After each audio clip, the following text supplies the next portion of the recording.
brindar un entrenamiento en el que podamos tener un conocimiento un poco más avanzado sobre unas enfermedades o unos síndromes que han estado más prevalentes en nuestras consultas.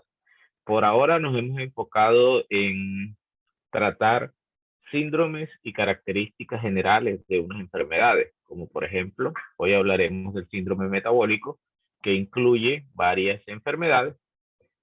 Sin embargo, el objetivo es que cada vez vayamos siendo más puntuales en el tratamiento para cada enfermedad en específico.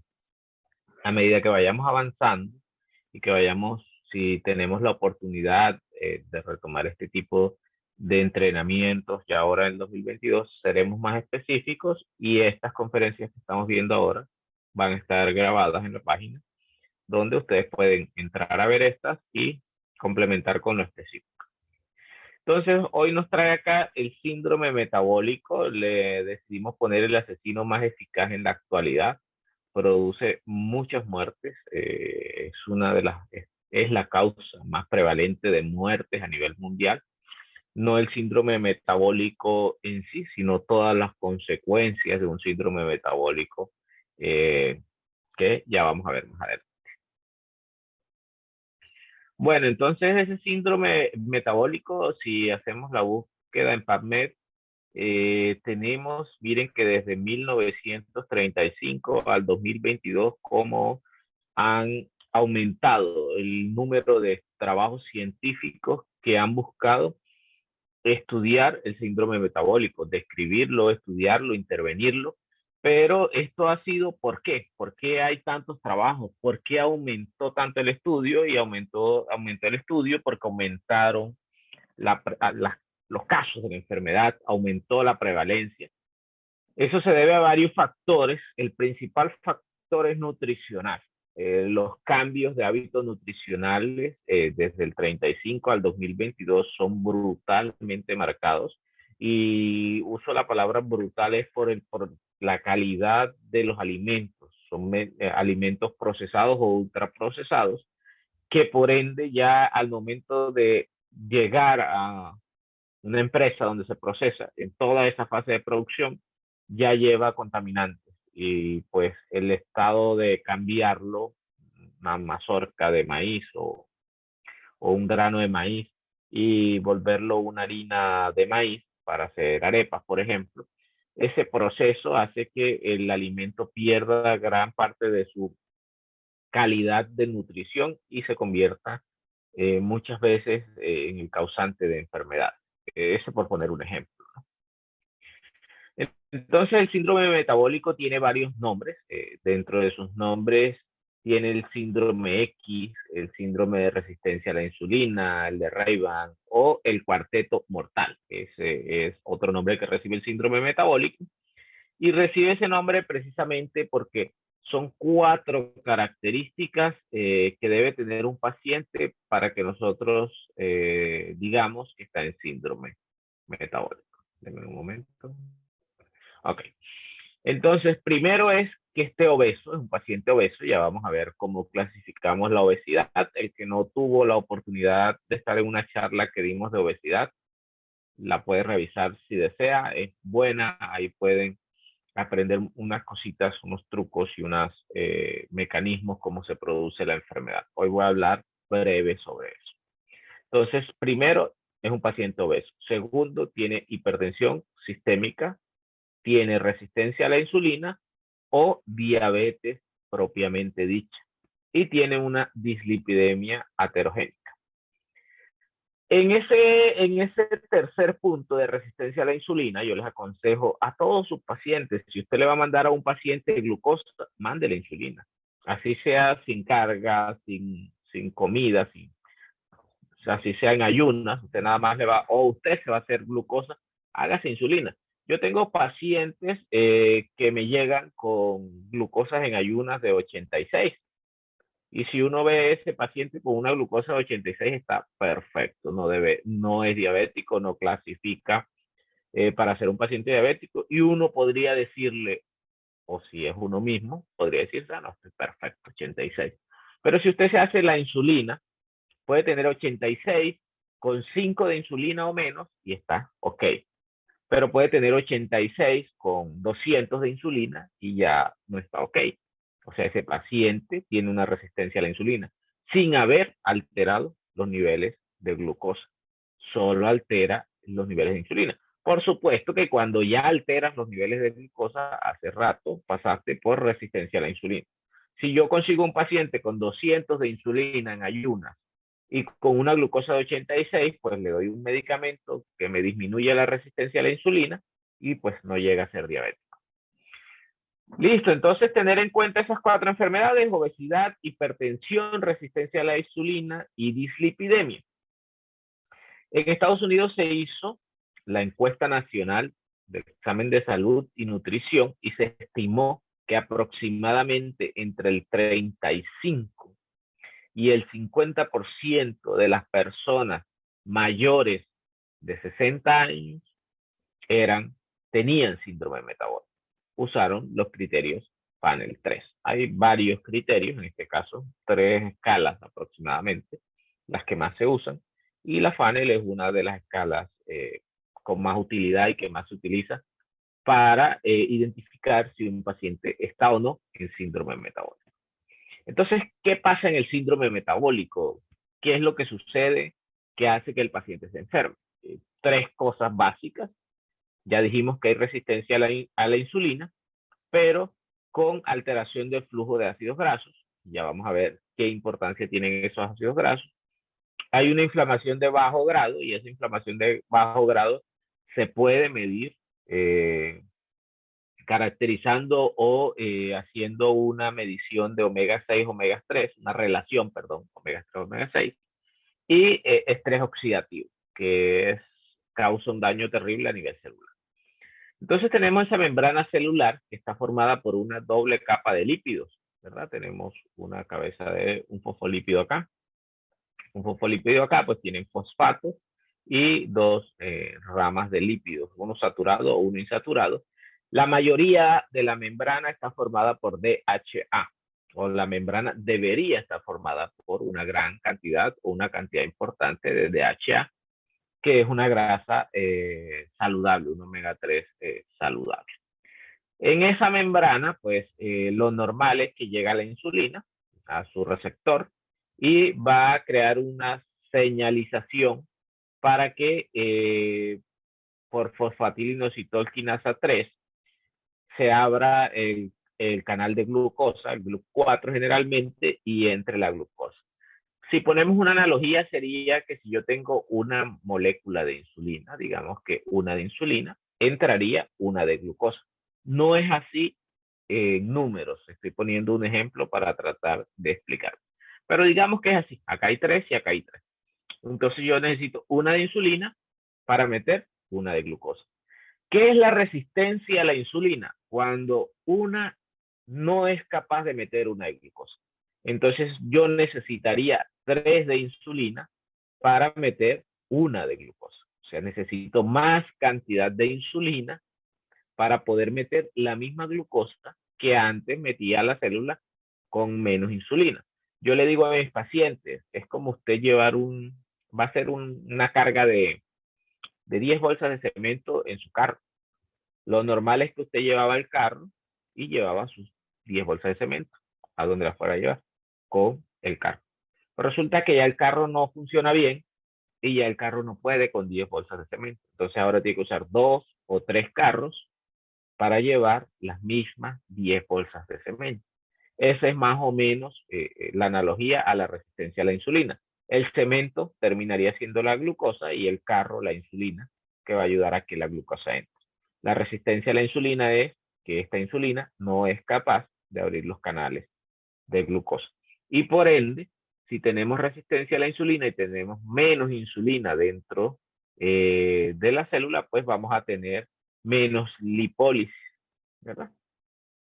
Entonces, este paciente obeso, en donde se activan un estrés oxidativo mediado por especies reactivas de oxígeno, los adipocitos se vuelven adipocitos blancos, y ya vamos a ver qué es un adipocito blanco, que disminuyen la adiponectina y que aumentan todas las interleucinas inflamatorias y los factores proinflamatorios, produciendo, por supuesto, inflamación, trombosis y oxidación, y que va a llevar a una patología cardiovascular, empezando por una aterosclerosis, y pues esto es la base para patologías cardiovasculares mortales, como el infarto, como el stroke y todas estas enfermedades cardiovasculares. Entonces el síndrome metabólico es como echarle gasolina a la hoguera y la hoguera queda solo esperando el fuego. Cualquier cosa la puede encender. Así es el síndrome metabólico. Cualquier cosa puede detonar la enfermedad cardiovascular que puede ser mortal para el paciente. Hay unos factores de riesgo para yo saber si yo o mi familiar o mi paciente sufre de un síndrome metabólico o puede sufrir de un síndrome metabólico.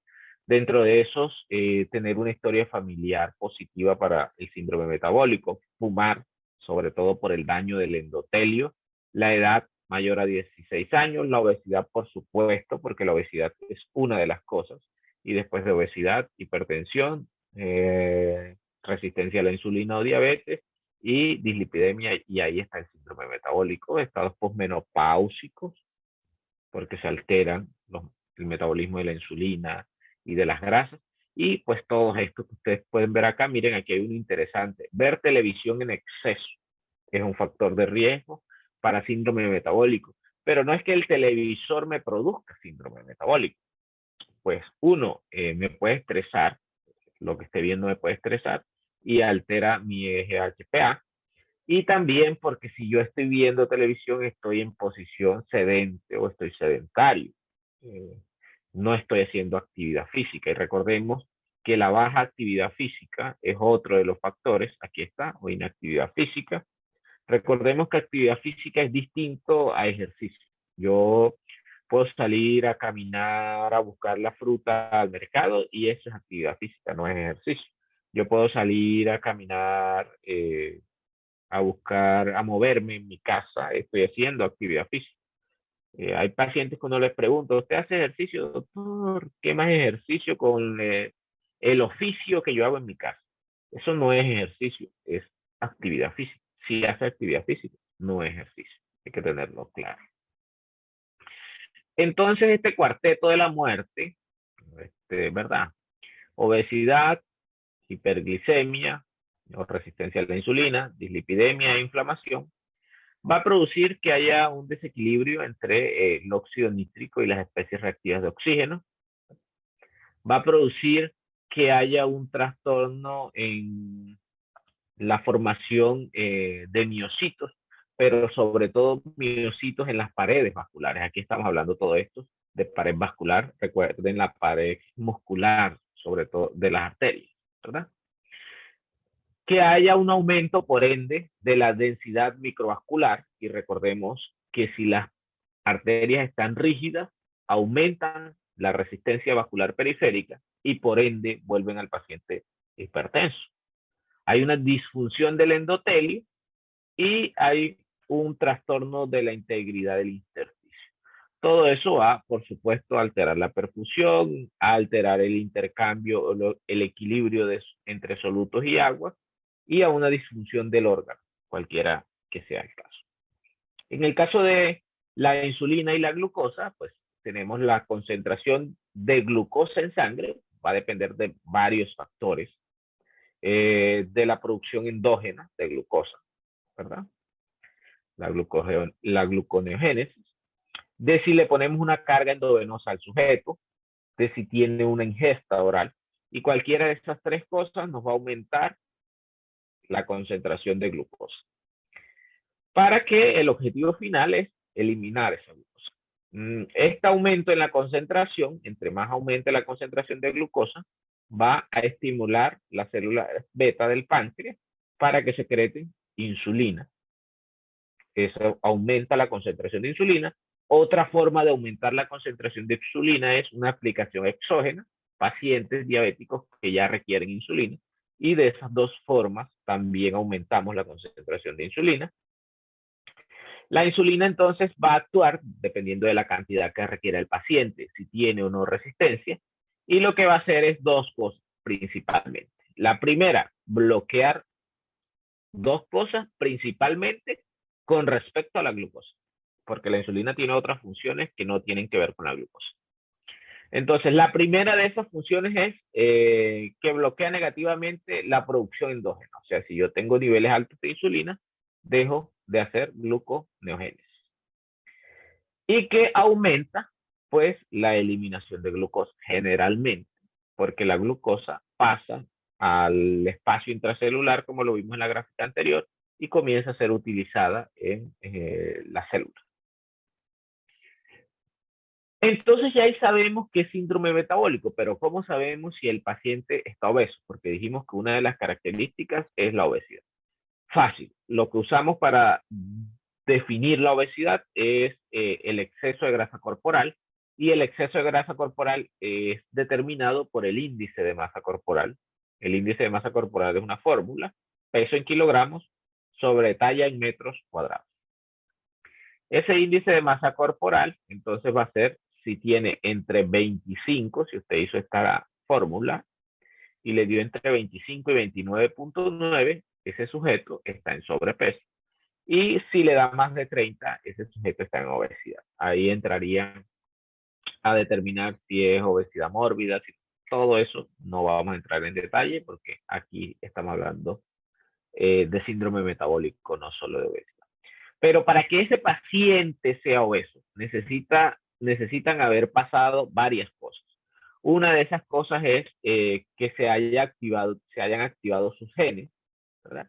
Y los genes se activan o se desactivan por epigenética. ¿Qué es epigenética? En lo que estés en contacto tú. Sobre todo, mire que aquí está de más pequeño la dieta, pero yo pienso que la dieta es fundamental.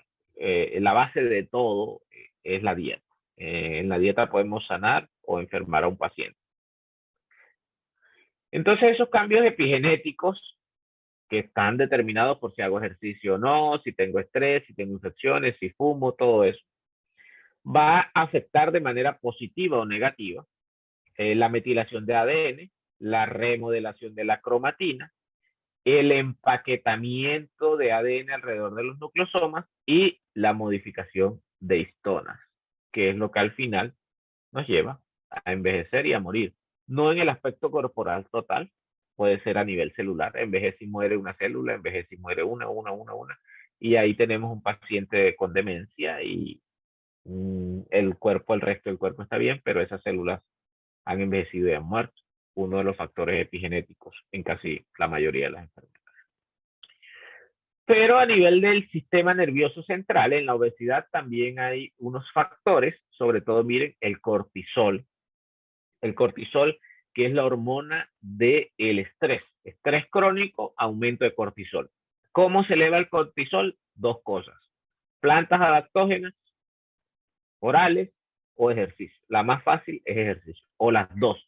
Si usted tiene un paciente muy estresado, dele plantas adaptógenas y póngalo a hacer ejercicio. Disminución de la leptina, controvertido. Se ha demostrado que en la obesidad incluso algunos pacientes tienen la leptina elevada y lo que hay es una resistencia a la leptina. Ahora vamos a entender por qué puede haber resistencia a la insulina y a la leptina y a veces no sabemos cómo enfocarlo. Entonces la leptina es secretada por la grasa del abdomen sobre todo, pero por los adipocitos. Y la leptina tiene un efecto que es que suprime el apetito. La insulina, pues todo lo que ya sabemos, y el neuropéptido Y es todo lo contrario. No me voy a detener allí. Entonces ese tejido adiposo que vimos y que yo mencioné como un tejido inflamado es el tejido adiposo blanco o los adipocitos blancos. Este es un adipocito blanco y este es un adipocito marrón. Miren cómo se ve histológicamente los cortes y en teoría yo debería tener un adipocito marrón. Ese es el objetivo, lo ideal. Entonces miren la cantidad de células y de mitocondrias que están en esta célula, de organelos, no es célula, y miren la cantidad que hay en esto. Aquí hay una gran vacuola lipídica y almacena exceso de energía, es uno de los efectos, libera lectina, aumenta las citoquinas, produce resistencia a la insulina, produce lipólisis anormal porque son adipocitos que no se pueden lisar con facilidad y producen lípidos ectópicos que no van a producir o van a hacer las funciones que deberían hacer los lípidos a nivel celular en cada uno de nosotros. En pacientes con peso normal incluso tenemos un promedio entre 20 y 25% entre hombres y mujeres respectivamente de adipocitos o de tejido adiposo blanco. Ese promedio se debe disminuir en pacientes obesos y la forma de pasar este adipocito blanco a este adipocito marrón o a tejido adiposo pardo, ¿verdad? Una de las principales es haciendo actividad física. Y todo eso para disminuir todos estos factores proinflamatorios. Entonces voy a adelantarme un poco porque después no nos va a alcanzar el tiempo. Bueno, ya se han identificado SNPs específicos en cromosomas específicos que están relacionados con el síndrome metabólico. Aquí hay una lista de ellos, no voy a entrar en detalle. Entonces ese adipocito que yo les mostré ahora, que estaba así, que era un adipocito marrón, ¿verdad? Entre ellos hay macrófagos M1 y macrófagos M2. Cuando la relación de macrófagos, los M1 son los azulitos, los M2 son los azulitos y los M1 son los rojos. Cuando la relación de macrófagos M1 con relación a los M2 es menor, o sea, hay menos M1 y hay más M2, se secretan en los adipocitos interleucinas y sustancias antiinflamatorias, como por ejemplo la interleucina 10, la 13 y la 4. Cuando cambia la relación y hay más macrófagos M1 que M2, cambia todo el contexto. Mire, este adipocito pasa a ser un adipocito grande, hay una hipertrofia de los adipocitos, crecen, era como les había mencionado ahorita, pero también, sobre todo, estos monocitos comienzan a diferenciarse en macrófagos M1, aumentando el proceso inflamatorio por las citoquinas que se han secretado y aumenta la secreción de citoquinas, que ya aquí no va a ser interleucina 10, sino interleucina 6, 1 y todos estos factores proinflamatorios que al final lo que van a producir es, en este contexto, más inflamación. No solo en el tejido graso, sino que va a producir inflamación en todo el cuerpo. O sea, la obesidad es una enfermedad. No es estoy gordito y ya tengo un proceso inflamatorio importante. No voy a detenerme mucho aquí para que podamos avanzar, pero todo esto mediante la adiponectina hay un aumento de la sensibilidad de la insulina cuando el adipocito funciona bien. Con los triglicéridos producen ácidos grasos que disminuyen la sensibilidad de la insulina. Y hay, cuando funciona de manera irregular, un aumento de la resistencia a la insulina por el factor de necrosis tumoral alfa. Todo eso lleva a oxidación, más oxidación, menos lectina, lectina sobre el cerebro, menos apetito y un desequilibrio de todo el eje. No quería pasar al final para poder mencionar esto porque tendríamos que saber que si nosotros vamos a tratar el síndrome metabólico del paciente, tenemos que tratar las 4 cosas: la obesidad, la hipertensión, la dislipidemia y la resistencia a la insulina. ¿Cómo manejo la obesidad o cómo le puedo ayudar a ese paciente a manejar la obesidad? Bueno, aquí les voy a presentar un medicamento que no se hizo el estudio con los componentes. O sea, no es que este medicamento contiene esto y lo hicieron. No, este es el medicamento en su totalidad, que lo tienen, pues, por supuesto, Nutrivita tiene este medicamento. Entonces, usaron en el 2016 Meratrin y lo comparaban con placebo en un estudio doble ciego. ¿Cuál sería el efecto? Una supresión del apetito y un aumento del metabolismo o acelera el metabolismo. Y midieron en la semana 2, 4, 8, 12 y 16 de los pacientes que estaban consumiendo Meratrin, una reducción del peso que miren que a la semana 16 fue con un valor P de 0.00001, o sea, un valor P significativo. O sea que yo puedo tratar a mi paciente con síndrome metabólico, le puedo dar Meratrin, para manejar la obesidad y vamos a ver cómo manejo lo demás. Y pues acá está representado en gráfica el valor P de Meratrin comparado con placebo, donde vemos la pérdida de peso, los pacientes, la reducción de, perdón, este no es de peso, este es de talla en cintura y de talla en cadera. El Meratrin es el que está de naranja y el placebo es el que está de azul. Aquí hay otras medidas en algunos casos, como en los cambios de los biomarcadores, el valor P no fue significativo. Sin embargo, se observa una reducción, pues no significativa de las enzimas, pero sí del peso y de la talla. Acá está especificada la gráfica que les mencioné ahorita, la disminución de la cadera y de la cintura de los pacientes que recibieron Meratrin en comparación con el placebo, con unos valores P bastante significativos, pero si se dan cuenta, la disminución comenzó después de la semana 2, más o menos, más significativo. Eso es importante porque si usted le va a dar el medicamento al paciente y el paciente lo toma 6 semanas, puede que el impacto que usted haya logrado no sea el suficiente y la persona se desanima. Pero con el trabajo científico, usted puede decirle, vea, los trabajos científicos han demostrado que después de a las 16 semanas ya hay un cambio significativo en el perímetro de la cintura, de la cadera y del peso. Y eso es importante porque si el paciente toma 4 semanas, no va a funcionar probablemente como queremos. Ese mismo medicamento, pues ha estado citado en otros trabajos donde se ha encontrado su efecto sobre el apetito, sobre el peso, pero esta hace mención precisamente en este trabajo al mismo estudio que habíamos mencionado hace un momento. Entonces, ¿qué es eso de la insulina? ¿Por qué es importante ahora la insulina? Ya hablamos de la obesidad, dijimos que le podíamos dar Meratrin si el paciente era obeso y le íbamos a ayudar con la obesidad, pero tiene también resistencia a la insulina. Si no tuviese resistencia a la insulina, pues no tendría síndrome metabólico. Tiene que tener 4 cosas, ¿verdad? Podría tener obesidad nada más. Bueno, en este paciente, bueno, primero que todo, el zinc. Aquí voy a mencionar el zinc porque es un olvidado el zinc. Y el zinc es fundamental, uno, para armar la insulina. O sea, la molécula de insulina para producirse necesita zinc. Y dos, para hacer el efecto. Muchas veces el paciente que tiene resistencia a la insulina tiene déficit de zinc. Y por esa razón tiene resistencia a la insulina. Cuando tenemos un oligoelemento que es un catalizador es que acelera las reacciones químicas. Si podemos ver en esta línea entrecortada, vemos la vía de cuando el paciente tiene zinc, por ejemplo, en este caso. Esa reacción inicial o estado inicial de la reacción comienza acá.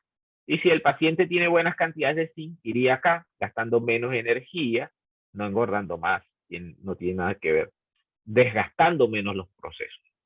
Y pasaría por una especie de túnel y al final lograría el efecto, ¿verdad? Menos tiempo, menos energía. Sin embargo, cuando tenemos deficiencia del oligoelemento, en este ejemplo el zinc, pues la reacción se haría de esta manera, gastando más energía, llegando al tope de la energía, manteniéndose en el tope de... Y no es solo de gastar energía, porque se cree la convicción, si quemo energía bajo de peso. No es que queme energía, es que lleva al máximo la maquinaria celular para producir o para ejercer el efecto. Entonces, esto puede estar pasando en pacientes que tienen resistencia a la insulina. Una reacción enzimática, pues se va a llevar a cabo, sin duda, en temperaturas a 37 grados centígrados, a una atmósfera y a un pH que esté vecino a la neutralidad. En esas condiciones se miden las reacciones enzimáticas, pero resulta que hay reacciones enzimáticas que no se llevan a cabo si no tienen un elemento o un oligoelemento. Y hay funciones que se llevan de manera irregular si no está ese cofactor. En este ejemplo, podríamos mencionar que tenemos un sustrato, llamaremos a ese sustrato glucosa, tenemos un cofactor y llamaremos a ese cofactor zinc. Y tenemos una insulina, una enzima a la cual en este ejemplo llamaremos insulina. Si no tuviésemos este cofactor, no estuviera el zinc en este ejemplo, este sustrato jamás podría reaccionar con la enzima. O sea, la glucosa no podría reaccionar con la insulina si no tenemos zinc. Muchas veces esos pacientes tienen resistencia a la insulina y en realidad lo que tienen es deficiencia de zinc. Entonces el zinc ha sido descrito de varias formas y descrito como el reproductor porque tiene unas funciones importantes en la reproducción. Está muy deficiente en la alimentación moderna porque todas las harinas, la sal y el azúcar están refinadas, no hay zinc. Esa es la principal causa de deficiencia de zinc. Entonces ese paciente se vuelve diabético por varias causas. Tiene una alta carga calórica, pero además tiene una deficiencia de zinc. En los pacientes que son alcohólicos requieren el doble de las necesidades diarias y las necesidades diarias son entre 15 y 20 miligramos por paciente adulto. Dentro de sus funciones, miren, de la principal que encontramos acá es que digieren los carbohidratos, ayudan en la digestión de carbohidratos y pues ayudan en el metabolismo también de los carbohidratos. Es un componente base de la insulina, del sistema inmune y ayuda, por supuesto, a la utilización de la glucosa, también pues por su nombre de ser el reproductor, tiene efectos en el desarrollo, la maduración y el funcionamiento de los órganos sexuales, protege el ADN de radicales libres y pues, ¿cómo sé yo que un paciente tiene deficiencia de zinc? La principal característica es fatiga y ceguera nocturna. Eso es importante porque no es muy común. Hay gente que dice que yo de noche no veo bien. Ese paciente muy probablemente tiene deficiencia de zinc. Esa característica. Yo de noche no veo bien. O un retraso en la maduración sexual en pacientes jóvenes. Hay trabajos que han demostrado que la suplementación de zinc o darle zinc a pacientes ya diabéticos va a tener una correlación negativa a la hemoglobina glicosilada. O sea, estos pacientes en estos trabajos que se revisaron con un valor P de 0.001, a estos pacientes que están de este lado, estos estudios que están de este lado, lo suplementaron con zinc y a estos que están acá les dieron placebo. Y si se dan cuenta, la media y la rayita es el margen de error, pero casi todos están a favor de la suplementación de zinc. Probablemente en estos trabajos la población fue un factor porque hay poblaciones como las asiáticas y otros tipos de poblaciones que tienen dietas distintas y que son ricas en zinc. Entonces, el lugar donde se desarrollan los trabajos son un sesgo en ocasiones cuando se estudian concentraciones, en este caso de elementos. No me voy a detener mucho, pero aquí tenemos también otro trabajo en diabetes tipo 2, donde se demostró que la suplementación de zinc va a ayudar a que el paciente tenga un mejor control metabólico. Cuando hay deficiencia de zinc, bueno, otro factor, entonces miren, harinas refinadas sin zinc, o sea, carga glicémica alta, sin zinc y además de eso, el paciente que está con mal control glicémico, ese paciente toma mucha agua y orina mucho. El efecto o la razón de eso es que su cuerpo le pide más líquido para poder cambiar la osmolaridad, porque si recordamos la fórmula de la osmolaridad, la glucosa está allí y eso modifica la osmolaridad plasmática. Entre más glucosa, más osmolaridad plasmática. Estimula los receptores para producir sed. Tomo agua, orino más y elimino más glucosa por la orina, pero también, aparte de orinar más glucosa por la orina, estoy orinando más zinc y eso es un círculo vicioso. Entonces, el zinc es importante porque nos va a aumentar la producción de insulina y nos va a potenciar el efecto de ella. cuando tenemos resistencia a la insulina y cuando no tenemos también hace que funcione de manera más efectiva. Hasta ahí hemos hablado de dos cosas. Hablamos de la obesidad y dijimos que usamos Meratrin en la obesidad. Hablamos de la resistencia a la insulina y decimos que una de las principales causas es la deficiencia de oligoelementos, sobre todo de zinc. Ahora vamos a ver cómo reponemos el zinc.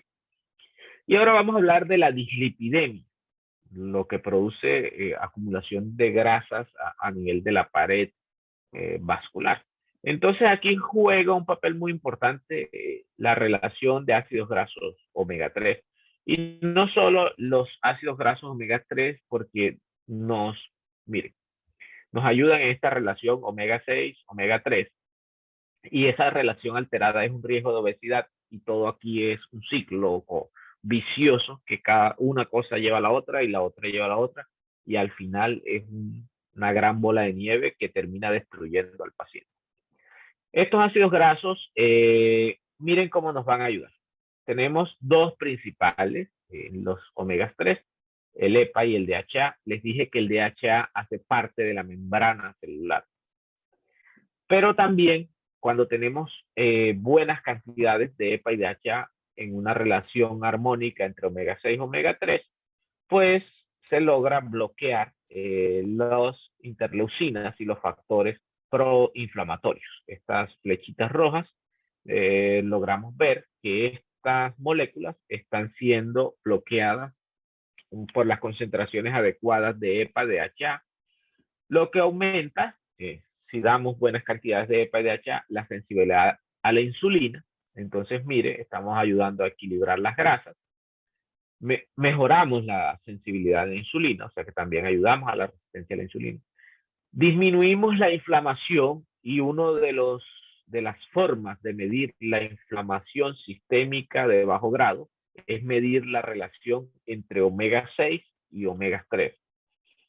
Y aumentamos la capacidad oxidativa. De esa manera disminuimos todo ese proceso inflamatorio que se va sumando para ir empeorando a este paciente que tiene síndrome metabólico.